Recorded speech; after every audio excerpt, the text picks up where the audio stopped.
Bonjour et bienvenue sur Algomius. Toujours dans le chapitre des bases de données, cette fois-ci nous allons nous intéresser à un nouveau système de gestion de bases de données qui est PostgreSQL. On a parlé beaucoup jusqu'à présent de MySQL et on va essayer de montrer une alternative à MySQL qui est PostgreSQL. Donc comme Postgre contient aussi les trois lettres SQL, il partage aussi la norme SQL, donc une grande partie de ce que l'on a vu avec MySQL est toujours vrai en PostgreSQL. On va voir que Postgre est un petit peu différent, est organisé un petit peu différent, et va essayer de se rapprocher de la vision langage que l'on peut avoir en tant que développeur. Effectivement, quand on est développeur, on a de la programmation orientée objet, donc on a le droit de créer ses propres objets, on a le droit d'utiliser de l'héritage entre ces objets, et c'est souvent des notions qu'on a du mal à représenter au niveau de la base des données. On peut le représenter en UML, on peut faire le développement, et ensuite on a un petit peu du mal à caser nos informations dans notre base de données parce qu'on n'a pas toujours cette souplesse-là.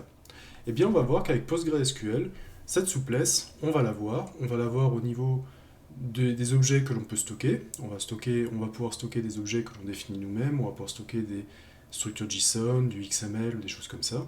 Et on va aussi pouvoir gérer des mécanismes d'héritage entre plusieurs tables, exactement comme on peut le faire avec les objets quand on fait de la programmation orientée objet. Donc en fait, on va justement simplifier cette relation entre le langage de programmation et la base de données, puisque effectivement, les deux vont se baser sur les mêmes mécanismes.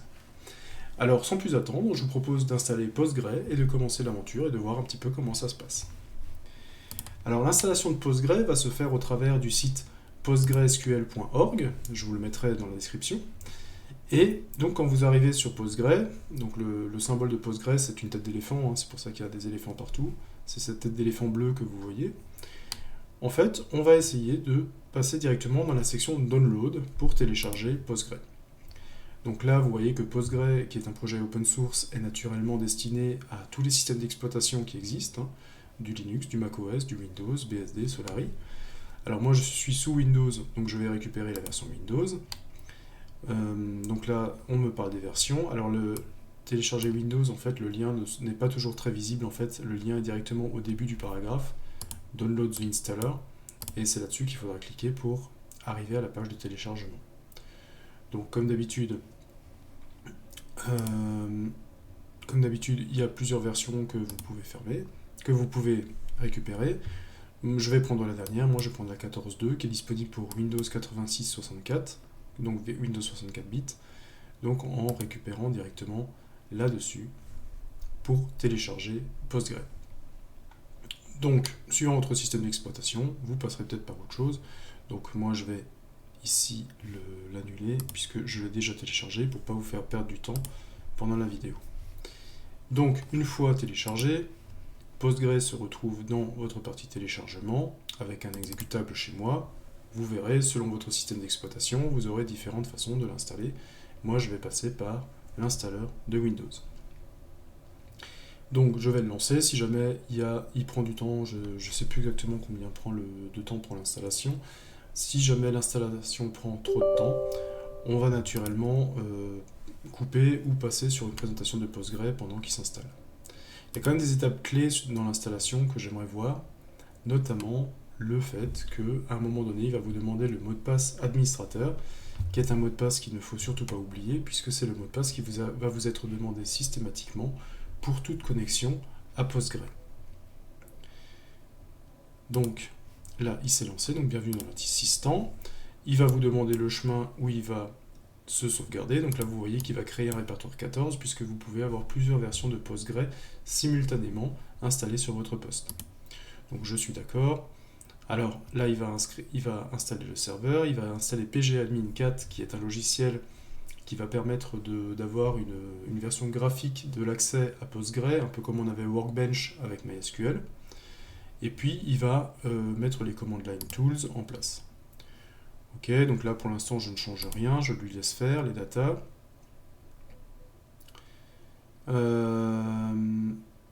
Ok. Et donc, il va me faire une réinstall. J'avais déjà une install précédente, donc il va se rebaser sur l'installation qui était déjà en place. Il va peut-être pas me redemander le mot de passe. Normalement, pendant l'installation, il va vous demander le mot de passe administrateur. Donc prenez soin d'avoir un mot de passe dont vous vous souviendrez que vous pourriez facilement pouvoir retrouver. Donc là, je vais lui laisser installer. ce qu'il a à faire. Et pendant qu'il installe, on va s'occuper un peu de savoir Postgre, qu'est-ce que c'est. Alors vous l'avez sûrement compris, Postgre c'est un système de gestion de base de données. Et cette fois-ci, il est relationnel objet. Alors qu'est-ce que ça veut dire le fait qu'il soit relationnel objet? C'est simplement que Postgre va vous donner la possibilité de créer vos propres objets. Si vous avez déjà fait de la programmation orientée objet, vous savez que vous avez droit en programmation aux types de base qui vous sont fournis par le langage. Vous avez les types entiers, les types chaînes de caractères, les types booléens ou les types décimaux. Sauf que quand vous travaillez en entreprise, eh bien, vous ne gérez pas des entiers, des chaînes de caractères et des décimaux, mais vous gérez des clients, vous gérez des articles, vous gérez des fournisseurs. Et donc la programmation orientée objet vous permet de créer les objets qui vont représenter finalement les entités que vous gérez au niveau de votre entreprise. C'est exactement la même chose que va vous proposer PostgreSQL. PostgreSQL va vous proposer de fabriquer vous-même les objets que vous manipulez à partir des types de base. Donc PostgreSQL est un projet open source, et étant les possibilités du langage SQL de façon multiple. Alors open source, ça veut dire qu'il a une communauté qui le développe, qui lui permet d'avancer, qui rajoute de nouvelles fonctionnalités. Donc c'est une communauté très active. PostgreSQL est un très bon système de gestion de base de données. Et comme il est basé sur SQL, il contient la norme SQL. Alors qu'est-ce que ça veut dire? Eh bien, si vous avez appris SQL avec un autre système de gestion de base de données, par exemple MySQL, eh bien vous allez voir que le select va fonctionner de la même façon en Postgre. Le delete aussi, donc il va respecter la norme SQL. Il y aura peut-être des différences sur certaines fonctions, mais vous allez voir en fait que tout n'est pas perdu, tout ce que vous avez appris en SQL va toujours être vrai en Postgre. C'est pour ça qu'au cours de cette formation, je ne vais pas non plus reprendre tout ce que l'on a vu en SQL à partir de zéro. On va juste voir ce que ramène PostgreSQL en plus par rapport à ce que l'on a déjà vu en MySQL. Et si vous avez suivi les vidéos sur MySQL, vous verrez que vous pouvez réutiliser la plupart des choses dans Postgre. Alors Postgre permet en plus de gérer des types de données complexes. On va pouvoir intégrer directement du JSON ou du XML dans une colonne. On va pouvoir avoir de nouveau un petit peu cette notion de key value que l'on peut retrouver par exemple dans les bases de données NoSQL.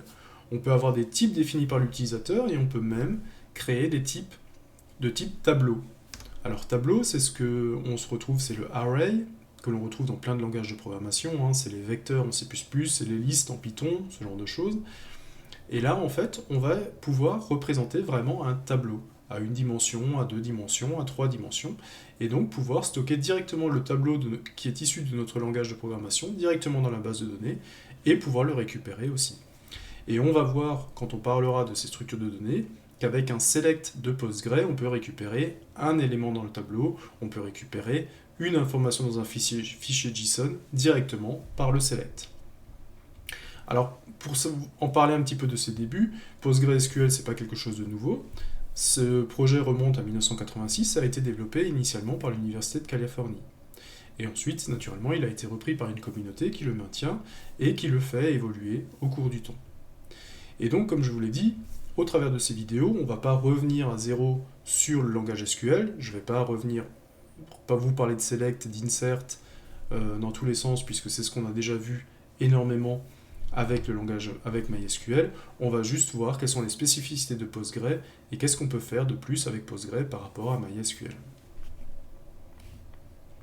Donc l'installation de Postgre, on est dessus, on est allé sur le site, on a récupéré la partie download, et normalement, pendant l'installation, il va vous demander un mot de passe. Alors là, je ne sais pas si c'est le cas, il me le demandera peut-être pas, puisque chez moi, Postgre était déjà installé, j'avais déjà une version de Postgre sur ce poste-là, et à mon avis, il a dû récupérer les fichiers de config qui étaient déjà en place. On va quand même voir, peut-être qu'il va quand même demander quelque chose, sinon on verra.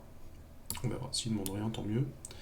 Et on va voir que on a le choix, comme dans la plupart des systèmes de gestion de base de données, de se connecter soit par une application graphique qui s'appelle pgadmin dans le cas de Postgre, soit en mode script avec la commande psql, qui est un exécutable qui sera installé dans le fichier binaire de Postgre à partir du moment où il sera installé. Je vais juste essayer de voir. Voilà, donc là il a terminé, il m'a pas demandé en fait mon mot de passe. Donc là le stack builder, ça je vais l'annuler, j'en ai pas besoin pour l'instant. Donc il ne m'a pas demandé mon mot de passe, mais normalement dans votre installation il vous demandera le mot de passe d'administrateur. Celui-là c'est un mot de passe qu'il faudra conserver puisqu'il vous sera demandé systématiquement. Alors on va juste regarder un petit peu ce qu'il a installé. Donc il a installé quelque chose dans Programme File. Il a installé un répertoire Postgre. Il en a installé pour la version 14. Et dans bin, c'est là que l'on va retrouver le petit programme qui s'appelle PSQL, voilà, qui est ici, que l'on va lancer si jamais on veut exécuter PostgreSQL en mode script. Alors la première chose à vérifier, c'est déjà, est-ce que PSQL, je peux le lancer? Je vais faire ça directement, je vais faire PSQL-help. Là, vous voyez que ça va me donner les options directement de PSSQL, donc ça veut dire que PSSQL est visible partout. Si jamais ça devait ne pas marcher chez vous, c'est simplement que le chemin qui mène jusqu'à PLSQL, donc c'est-à-dire le répertoire dans lequel est PLSQL, chez moi c'est Programme File PostgreSQL 14 bin, ne se trouve pas dans la variable d'environnement pass. Alors comment est-ce qu'on peut changer ça? Simplement vous accédez à la variable d'environnement en tapant env sous Windows. Hein. Pour les autres systèmes d'exploitation Linux, vous avez une variable $pass sur laquelle vous devez rajouter simplement l'information. Donc là je continue sur Windows, donc j'ai modifié les variables d'environnement système, je clique dessus, et ici en bas j'ai variable d'environnement sur lequel je clique, et ici je vais trouver path, P-A-T-H, et je vais la modifier, et j'ai juste en fait à rajouter en bas la ligne c'est Programme File PostgreSQL 14 bin, c'est la ligne dans laquelle en fait s'est installé PSQL. Et à partir de ce moment-là, PSQL sera disponible dans toutes vos fenêtres. Alors si vous modifiez la variable pass et que vous avez une fenêtre ouverte, en fait, il ne sera toujours pas disponible dans cette fenêtre, hein, puisque la variable pass a lieu au moment où la fenêtre s'ouvre. Donc vous aurez peut-être à fermer votre fenêtre et à la rouvrir avec la commande cmd pour accéder à PSQL, vérifier que tout est bien installé. Ok, donc pour l'instant, PSQL est disponible partout. Alors on va essayer de voir un petit peu comment est-ce que ça fonctionne et qu'est-ce que PostgreSQL nous a installé. Alors déjà, il nous a installé pgadmin 4, qui est le logiciel graphique qui va nous permettre d'accéder à notre base de données PostgreSQL. On va le lancer et on va voir un petit peu à quoi ça ressemble. Vous allez voir que ça va ressembler énormément à Workbench sur l'aspect. Donc j'ai mon pgadmin qui se lance.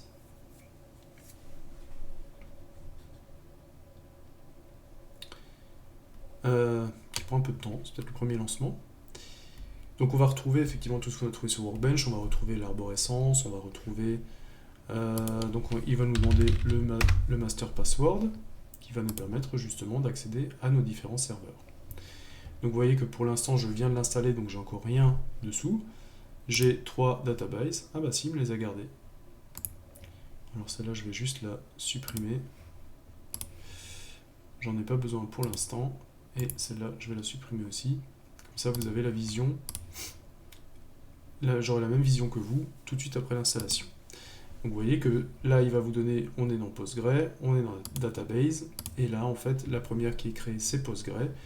Et là, vous avez cette notion de schéma, vous avez cette notion de public, et c'est là-dedans que vous allez retrouver les différentes tables que vous pouvez avoir. Et donc, à chaque fois, avec un clic droit, vous pouvez avoir, par exemple, une query tool qui va vous permettre par exemple de sélectionner, d'avoir vos requêtes select, de les lancer, et ainsi de suite.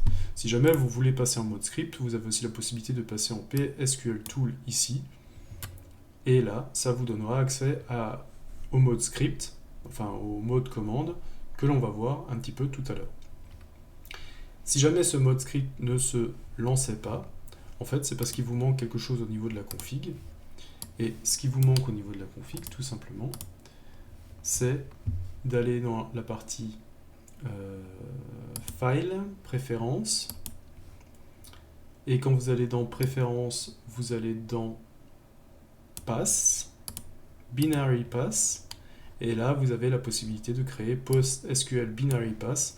Et là, encore une fois, vous devez lui dire que vous voulez utiliser PostgreSQL 14 et vous avez à lui mettre le chemin que vous désirez. Et ça vous permettra de lancer le script directement dans pgadmin. Ok. Donc là, j'en dis pas plus, puisque effectivement, vous allez voir que là, vous retrouvez des choses que vous avez déjà vues dans Workbench. Ici, si jamais vous créez des tables, elles sont ici. Vous avez la possibilité d'avoir des triggers, des procédures, des séquences, et ainsi de suite. Et comme j'ai travaillé beaucoup avec Workbench sur MySQL, je vous propose de faire la formation PostgreSQL plutôt du mode console. Comme ça, on aura vu un petit peu les deux, et on aura vu comment ça marche. Donc, la console, comment est-ce que ça va marcher? Donc ça, je vais le fermer. Oui. Tout va se passer en fait avec le petit exécutable psql.exe. Alors, donc vous voyez que quand je fais psql help que j'ai fait tout à l'heure, je récupère en fait toutes les informations, toutes les options que je peux utiliser avec PSQL. Donc vous voyez que je peux me connecter à une base de données, je peux donner un fichier, je peux en récupérer la version qui est installée, et là j'ai aussi les options de connexion qui me permettent de dire que je veux me connecter à une machine en particulier, sur un port en particulier, avec un utilisateur en particulier, et le mot de passe qui va avec l'utilisateur. Donc là j'aurai toutes les armes en main pour pouvoir me connecter. Donc on pourrait effectivement se connecter directement avec une chaîne de caractères qui est ici, et de dire par exemple je veux me connecter à H localhost sur le port 5432, donc c'est le port de base, hein, avec l'utilisateur Postgre, et je pourrais spécifier le nom de la base de données.